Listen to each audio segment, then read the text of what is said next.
Le quatrième pouvoir est-il à son apogée en France ou tire-t-il ses dernières cartouches? Les médias français semblent capables, avec l'aide des sacro-saints sondages, de faire ou défaire les candidatures à l'élection présidentielle.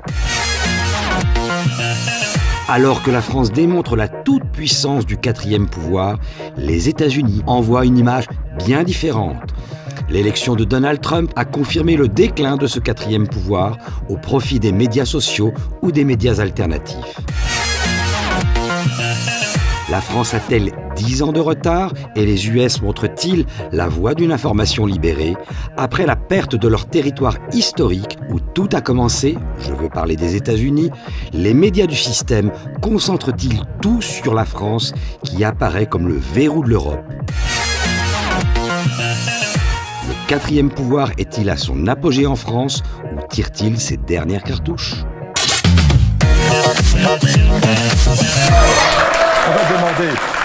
On va demander leur avis aux sociétaires. Je sais que vous avez un avis aussi. On va demander aux sociétaires. Et on va commencer par Daoud Bourzala, qui était à votre place, mais qui représente aujourd'hui la presse mainstream. Il est le rédacteur en chef du journal Causeur. Il appartient donc au quatrième pouvoir. Est-ce que vous êtes capable de défaire ou faire des candidatures? Ah, je pense pas, non, absolument pas. Je peux développer. Hein. Ah ben allez-y, oui. allez-y. Non, je pense que le quatrième pouvoir qui peut se prendre de temps en temps pour le premier pouvoir est en fait moribond. Hein. Les patrons de presse sont quand même des colosses au pied d'argile. Il suffit de voir les ventes des magazines. Il suffit de voir aussi les résultats des dernières primaires. En fait, on ne s'oriente pas forcément vers un second tour, a priori Macron-Juppé, qui était le rêve de 80% des journalistes. Fillon l'a emporté contre quand même l'as du vivre ensemble et de la pensée bougiste et du parti du bien qui était Juppé. Donc c'est vrai qu'il y a quand même une certaine capacité de nuisance des journalistes dans le sens où si vous voulez monter une camarilla, défaire un candidat avec la complicité de certains juges plus ou moins indépendants, je pense à l'affaire Fillon, là évidemment il faut qu'il y ait un écho médiatique. Je pense très clairement, par exemple, il y a quelque temps, on avait toute une affaire qu'on a publiée sur Taubira et Anne-Sophie Leclerc, donc cette fameuse candidate Front National qui avait eu la bêtise de republier un dessin raciste sur Internet et qui avait été convoquée au tribunal de Guyane comme un bandit de grand chemin. C'est une pauvre fille hein, qui était sans le sou.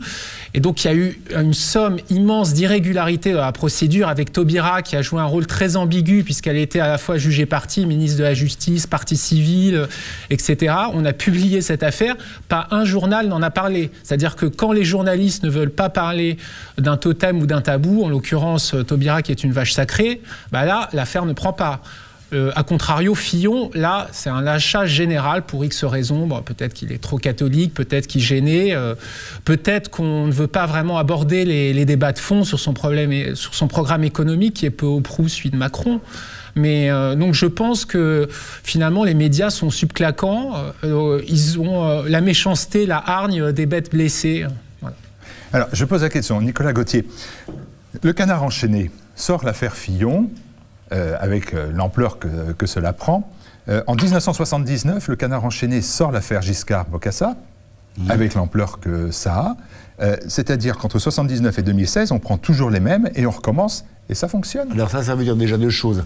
On prête aux médias un pouvoir qu'ils n'ont pas, qu'ils n'ont jamais eu et que certainement ils n'ont plus. En revanche, les médias, où je suis d'accord avec Daoud, ou une capacité de nuisance. Un média peut faire perdre un candidat. Un candidat, il ne peut pas le faire gagner. Ouais. Ça s'est vu avec l'affaire, l'élection de Donald Trump. Sur 300 organes de presse américains, il y en avait 4 ou 5 qui le soutenaient. Donc tout était mis en œuvre pour le faire perdre. Mais ils peuvent quand même... Il y a beaucoup de médias sociaux, beaucoup de médias alternatifs et la presse locale. Après, vous citez le Canard enchaîné. Le Canard enchaîné, c'est une exception dans la vie politique française. C'est un des rares journaux mainstream. Je ne parle pas des médias type alternatifs, type Voltaire, TV Liberté, le journal qu'on trouve en kiosque. C'est le seul qui soit indépendant. Il n'est pas il a la propriété d'un grand groupe. Quand on voit le paysage médiatique aujourd'hui, c'est pour ça qu'il faut arrêter aussi de dire « Ah, les journalistes sont tous de gauche ». C'est vrai qu'il y a eu des sondages faits dans les écoles de journalisme. 94% des journalistes votaient à gauche, enfin des apprentis journalistes. Et quand ils seront embauchés, quand ils auront le Saint Graal consistant à avoir un CDI au Figmag, ils feront des papiers de droite parce qu'il faut bien croûter, quoi. Mais quand on voit effectivement le paysage médiatique, on voit quelqu'un comme Patrick Drahi, dont l'ancien bras droit, dont le nom m'échappe, Bernard Mourad. Merci beaucoup. Et maintenant, le conseiller en communication d'Emmanuel Macron, Patrick Drahi, c'est l'homme qui, hormis SFR, possède Libération, l'Express, RMC, BFM TV et Israël 24. Ça fait quand même, c'est large. Mais Serge Dassault, le groupe Dassault, possède aussi le groupe du Figaro, quoi. Et le Figaro ne fait pas campagne pour Macron. Vincent Bolloré possède le groupe Canal+. Bouygues possède le groupe TF1. Et Pierre Berger possède Le Monde, Les Inrecuptibles, Télérama. Observateur. Oui, Nouvel Obs avec ses amis Xavier Niel et Mathieu Pigasse. Donc quand on parle de médias, est-ce que c'est les médias qui donnent là? Non, effectivement, c'est des médias qui sont la propriété de groupes industriels. Qui écrivent là où on leur dit d'écrire, tout simplement. Bourges, Stéphanie Bignon, est-ce que vous avez là aussi un point de vue là-dessus, sur cette forme de quatrième pouvoir qui, en France, semble-t-il, réussit quand même à donner le tempo? On le voit pour Emmanuel Macron, pas de programme, pas grand-chose. Il donne quand même tellement le tempo que les gens maintenant votent généralement contre ce qu'ils disent. Donc ils s'imaginent qu'ils ont un pouvoir, ils ont en effet une capacité de nuisance, mais on ne sait même pas si Fillon ne sera pas élu. Enfin, de toute façon, ils sont maintenant tellement décrédibilisés. Et d'ailleurs, le plus drôle, c'était l'histoire de RTL, là, avec, comment il s'appelle, Bourdin. RMC, avec Bourdin qui avait dit qu'est-ce que vous pensez des journalistes, et puis en fait ça lui était revenu en plein boomerang, comme un boomerang, puisqu'en fait il y avait je sais plus combien, 95% des gens qui avaient dit qu'ils avaient plus confiance dans les journalistes. Alors il y a pire que journaliste, il y a sondeur. Là on vous jette des pierres. Il y a Quand on dit qu'on est sondeur, c'est pire encore, on vous jette des pierres. Ouais. Déjà journaliste, on reste des murs, mais sondeur, là, voilà. Là, donc en fait, mais là ce qui est amusant, c'est que pour les élections présidentielles, à propos de sondeurs, d'ailleurs, ils continuent à donner des sondages. Et ce matin, d'ailleurs, la gauche, en accumulant tout, était à 54% et allait gagner à 54%. Mais ce que je trouve quand même extraordinaire, moi, ce qui me fascine, c'est que les gens continuent à dire qu'ils ne croient pas les journaux, mais que malgré tout, il y a quelque chose d'à la fois très paradoxal et très contradictoire, puisqu'en fait, les gens disent qu'ils n'y croient pas, et en réalité, on continue à parler des sondages et ça continue à être publié. Et les gens, sans y croire, finalement, ils croient un peu quand même. Donc moi, je suis toujours quand même assez fascinée par ce pouvoir-là, en effet, qui a quand même du pouvoir, même si finalement, ça ne se traduit pas forcément tel qu'ils le disent dans les urnes. Mais ça, c'est la nature humaine. Personne ne croit aux horoscopes, mais quand on achète le Parisien, on regarde la météo et l'horoscope. Moi, pas. Ah ben vous êtes une des rares. Non, peut-être, mais alors moi, pas. Bien, non. On achète le Parisien pour avoir la météo et l'horoscope. Ça va faire plaisir aux journalistes du Parisien que je salue. Yves Christen, votre point de vue à ce moment-là du débat? Mon point de vue, prenant un peu de distance, c'est que d'une certaine manière, j'aurais tendance à dire que la presse n'existe plus parce que les entreprises n'existent plus. D'ailleurs, ça vaut pour la politique. Quand j'étais jeune, il y avait les gens qui dirigeaient les entreprises de presse, étaient les journalistes ou des hommes de presse, Robert Hersan, Lazareff, que sais-je, Françoise Giroud. Les gens qui dirigeaient les entreprises automobiles s'intéressaient aux bagnoles, les avaient créées. Et les gens qui dirigeaient les entreprises pharmaceutiques étaient pharmaciens ou médecins, voulaient créer de nouveaux médicaments, etc., etc. Éventuellement, les hommes politiques défendaient leurs idées, plus ou moins leurs idées politiques. L'un des phénomènes majeurs de notre temps, c'est un changement complet. C'est-à-dire que les gens qui dirigent les journaux, les industries pharmaceutiques, les bagnoles, sont des financiers. Ce ne sont pas des hommes du métier, ce sont des hommes du métier de la finance. C'est tout à fait différent. Et d'ailleurs, c'est clair aujourd'hui pour la presse. C'est d'ailleurs, à mon avis, pareil pour la politique. Car on a assisté à un phénomène tout à fait majeur, et l'ENA, je pense, y a participé, qui est le fait que, comment dirais-je, sur le plan anthropologique, je crois qu'il existe des mentalités politiques qu'on peut baptiser de gauche ou de droite, mais qui représentent un certain type de point de vue sur le monde. Ça, c'est une réalité, même aujourd'hui. Par contre, pour ce qui est des leaders politiques, je crois qu'ils procèdent sur la forme d'une sorte d'analyse de marché. C'est-à-dire que le type qui sort de l'ENA, avant d'en sortir, il fait une sorte d'analyse de marché. On avait dit que Fabius, par exemple, avait choisi Mitterrand parce que s'il y avait un vide et que là, il pouvait... Je ne sais pas si c'est vrai ou faux, d'ailleurs, mais bon. Et le type fait une analyse de marché, il va là où il y a le plus d'argent, enfin d'électeurs, ce qui revient effectivement au même. Hein. Donc d'une certaine manière, la situation de la presse de ce point de vue, c'est que, à certains égards, elle a disparu en tant que métier de journal. Hein. Par contre, il existe encore des journaux qui sont sous la tutelle de groupes financiers, qui, en tant que financiers, comme d'ailleurs les hommes politiques, sont, pourrait-on dire, fondamentalement apolitiques. Mais il faut se battre au nom de quelque chose. L'un des grands principes de la vie sociale, pour moi, c'est ce que j'appelle le théorème du tas d'ordures. C'est-à-dire que partout où il est marqué « interdit de déposer les ordures », c'est toujours un tas d'ordures. Quand une entreprise dit on applique une éthique absolue, on a des normes, ça veut dire qu'on n'applique aucune forme d'éthique, etc., etc. Vous voyez ? Donc il y a toujours une espèce de distance par rapport à la réalité. Et les gens ne peuvent évidemment pas dire on ne fait ça que pour gagner de l'argent. Donc on se donne quand même une sorte d'alibi qui peut être qu'au nom du bien. Alors donc on baptise une espèce de truc autour des droits de l'homme, des machins, etc., auquel donc tout le monde adhère. C'est-à-dire qu'il n'y a pas du tout de débat idéologique. Ce n'est pas du tout quelque chose comme la politique. À l'époque où j'étais jeune, il y avait des communistes, des socialistes, des droitistes, après tout ce que l'on veut. Il y a donc une espèce d'idéologie obligatoire qui est celle du bien. Donc la destruction du monde politique. Hein. Donc la politique subsiste, mais le politique a disparu. Et d'une certaine manière, la presse a disparu en tant que telle. Mais je crois que vous avez raison, madame, de dire qu'elle a quand même une influence, parce que les gens ne croient pas à ce qui est dans les journaux. Mais la seule information qu'ils ont vient des journaux, donc ils sont bien obligés d'y croire un tout petit peu quand même, sinon ils n'ont aucune espèce d'information. Les journaux se vendent moins, mais ils se vendent toujours. La télévision, on la regarde encore. Voilà, voilà. Et sinon, qu'est-ce que les gens peuvent penser ? Ils ne vont pas sortir dans leur propre crâne les informations sur le monde. Philippe Randa, alors cette idée que les médias font et défont les candidatures à la présidentielle, que le quatrième pouvoir en France aurait encore une capacité à jouer, alors qu'aux États-Unis, on a vu qu'il a échoué. Il a échoué, pourquoi ? Parce qu'il y a un fait nouveau depuis une quinzaine, vingtaine d'années maintenant qui est apparu avec Internet, c'est la démultiplication, je vais presque dire à l'infini, de tout le nombre de médias, que ce soit les blogs, les sites. Tous les journaux de presse écrite ont d'ailleurs mué en Internet, ils ont tous leur site. C'est-à-dire qu'avant, il y avait finalement très peu d'organes de presse, et du jour au lendemain, l'offre a été immense. Donc, automatiquement, la pensée de chaque journaliste s'est diluée dans des centaines, des milliers de médias différents. Donc, forcément, les gens ne sont plus... Les médias traditionnels dépérissent, s'ils ne sont pas subventionnés, soit par la publicité, soit directement par les aides d'État, ils auraient disparu depuis longtemps.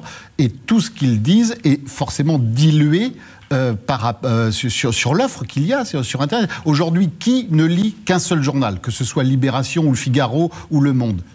Quasiment plus personne. Les gens qui lisent, ils lisent éventuellement un journal de presse écrite. Ils n'ont pas beaucoup de temps pour ça, donc ils en lisent très peu. Et ils vont sur Internet, où ils zappent, et ils s'arrêtent. Je ne suis pas tout à fait d'accord avec vous sur les États-Unis. Je crois que les États-Unis, c'est un phénomène très différent.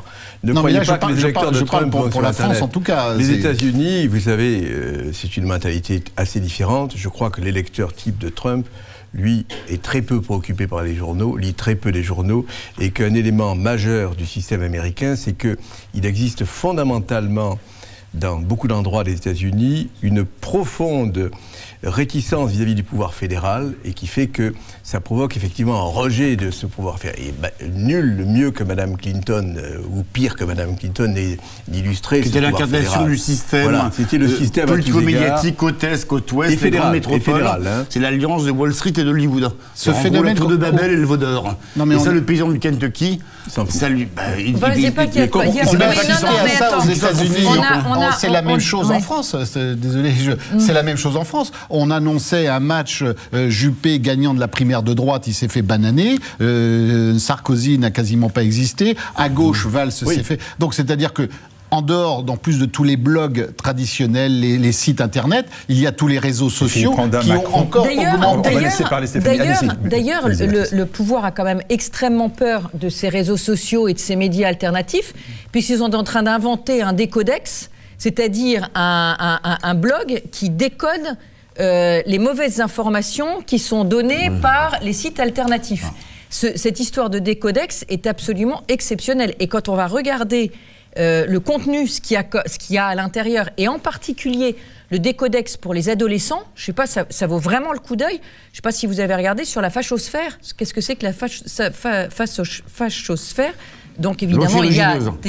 C'est ça. Oui, c'est parce que c'est un nom imprononçable, parce qu'il n'existe pas. Reynaud, voilà. Ça correspond à rien. Et donc, en fait, ils ont quand même extrêmement peur. Oui. Ils se rendent compte que ce quatrième pouvoir médiatique est en train de perdre complètement pied. C'est d'autant plus que contrôler Internet, c'est une lubie. Parce que le site qui sera interdit en France, il dira s'installer en Biélorussie. Il y a trop de chemin d'entrée. Le monde est jugé parti et il déconnexe à fond, on a bien compris. Philippe Randa, je voulais juste vous dire une chose quand même. Regardez, en 2002, les médias empêchent Le Pen de progresser au second tour. En 2002, mais en 2002, c'est le début d'Internet et il n'y a quasiment pas les réseaux sociaux. Non, mais 15 ans plus tard, Internet existe. Et bien regardez Fillon, il est totalement à la peine, englué par les médias, censé obliger tous les jours, tous les instants de répondre à des accusations recevables ou pas. C'est pas le problème. Si Fillon est dans une mouise, dans une béchamel infernale, c'est pas la faute des médias. Non, mais c'est parce qu'ils sont comportés comme une andouille pendant des années. C'est pas la faute des médias. Juste un mot sur l'affaire Fillon. On pourrait juste reprocher aux journaux de se demander pourquoi les gens du parti de Fillon n'étaient pas au courant de la façon dont il faisait gagner de l'argent à sa femme. Stéphanie Bignon. Parce qu'on ne parle que de lui, mais pas du parti. Oui, Martial. Je rejoins assez bien le point de vue de notre invité, en tout cas sur cette question-là, moins sur les animaux, on verra après. Mais sur cette question-là, je suis tout à fait d'accord avec vous, cher monsieur, c'est la finance qui dirige le monde, et donc les médias sont utilisés comme écran de fumée, comme brouillage, parce que je pense que biologiquement, on est incapable de traiter ce flot, ce flux, cette montagne d'images, qui se dit en allemand Bilderberg, comme par hasard, et c'est ingérable, on en reçoit trop, et donc, je me dis quand même que dans cette démocratie qui est quand même très malade, j'ai envie de remonter un peu le fil du temps et de me poser à la place de Platon, dans cette fameuse grotte dont il parle et dont j'ai déjà parlé à Bistro Liberté. Mais c'est quand même fascinant parce que Platon est au IVe siècle, le siècle de Périclès est derrière, cette démocratie décadente, il la voit mourir en quelque sorte.